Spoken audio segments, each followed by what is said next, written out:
អភិបាលខេត្តពោធិ៍សាត់នាំយកគ្រឿងឧបភោគបរិភោគឧបត្ថម្ភវិរៈកងទ័ពជួរមុខនៅតំបន់ប្រតិបត្តិការសឹកក្រុងពោធិ៍សាត់លោកខុយរីដាអភិបាលខេត្តពោធិ៍សាត់និងលោកស្រីអាងសុជីតាខុយរីដាប្រធានកិត្តិយសសាខាសមាគមនារីកម្ពុជាដើម្បីសន្តិភាពនិងអភិវឌ្ឍខេត្តនាថ្ងៃទី17ខែធ្នូឆ្នាំ2025រួមជាមួយនឹងលោកស្រីហ៊ុនស៊ីណាតចោះសម្ដែងសម្ដាយសួរសុខទុក្ខនិងនាំយកថវិកាគ្រឿងឧបភោគបរិភោគសម្ភារៈប្រើប្រាស់យ៉ាងច្រើនជាការរួមចំណែកឧបត្ថម្ភដោយគាំទ្រដោយកងទ័ពនិងអង្គការតំបន់ប្រតិបត្តិការសឹកក្រុងពោធិ៍សាត់សម្រាប់យកចែកជូនបន្តនៅស្មរភូមិមុខដែលបាននឹងកំពុងឈរជើងការពារមរណភាពទឹកដីពីសត្រូវឈ្លានពានថៃលោកស្រីហ៊ុនស៊ីណេតមានប្រសាសន៍ថាការនាំយកថវិកាគ្រឿងឧបភោគបរិភោគនិងសម្ភារៈប្រើប្រាស់យ៉ាងច្រើននេះដើម្បីជាការចែករំលែកនិងឧបត្ថម្ភគាំទ្រដោយវិរៈកងទ័ពជួរមុខដែលកំពុងឈរជើងនៅតំបន់ព្រំដែនកម្ពុជាថៃនិងបង្ហាញពីកម្លាំងសាមគ្គីរឹងមាំនៅជួរក្រោយក្នុងការគាំទ្រយុទ្ធជនជួរមុខដ៏អង្អាចក្លាហានរបស់កម្ពុជាពីសត្រូវថៃឈ្លានពានលោកស្រីបានបញ្ជាក់ឲ្យដឹងថានេះជាខឿនការពារជាតិធ្វើឲ្យបងប្អូនប្រជាពលរដ្ឋនិងសម្រាប់ចិនយ៉ាងច្រើនបានចូលរួមថវិកាសម្ភារៈប្រើប្រាស់និងគ្រឿងឧបភោគបរិភោគយ៉ាង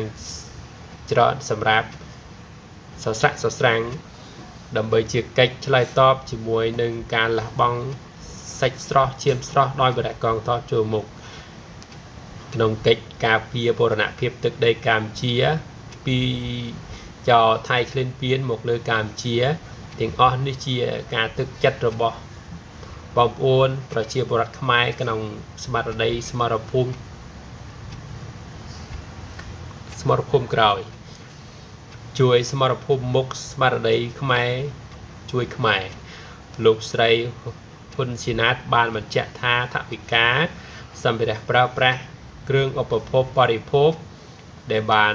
ផ្ដល់ជូនតាមរយៈលោកស្រីសម្រាប់ឧបត្ថម្ភដោយវិរៈកងទ័ពរួមមានថវិកា17លានរៀលអង្គ3តោនមី220កេសទឹកត្រីនិងទឹកស៊ីអ៊ីវ200យួរខ្ទឹមស10ថង់រឹង100ផយ200ក្រមា140ទឹកបរិសុទ្ធ140កេសឆេបូ300គីឡូក្រាមតង់50ម៉ាស់5កេសប្រអប់ត្រី2ធុងស្បៀង100គីឡូក្រាមអាវគុំ50គ្រឿងត្រីឆ្អើ2000ក្រាបសាច់ជ្រូក60គីឡូក្រាមទឹកផ្លែឈើ30កេសប្រេងខ្យយនិងប្រេងកូឡា1000ដបត្រីងៀតត្រីប្រឡាក់100គីឡូក្រាមពងទា800ក្របសម្ភារៈប្រើប្រាស់មួយចំនួនទៀតដោយឡែកពីព្រះគ្រូគម្ពីររខិតៈវងខាតកាមេរ៉ាប្រជាអធិការវត្តហួងរួមជាមួយនឹងអាចារ្យនិងគណៈកម្មការវត្តបានចូលរួមឧបត្ថម្ភអំបុក150គីឡូក្រាមនិងទឹកបរិសុទ្ធ60យួរលោកស្រីឧត្តមសេនីយ៍ត្រីថនស្រិតមេបញ្ជាការរងតំបន់ប្រតិបត្តិការសឹកក្រុងពោធិ៍សាត់បានថ្លែងអំណរអគុណដោយនៅអូតែឬក៏នៅផ្ទះសំណាក់ហ្នឹងយើងជូនស៊ីណាតព្រមទាំងសម្រាប់ជនឲ្យបានបរិច្ចាគធនធានបន្តខ្លួននិងបានរៀបសម្រាប់ជននាំយកអំណោយជាគ្រឿងឧបភោគប្រកើជូននិងបន្ត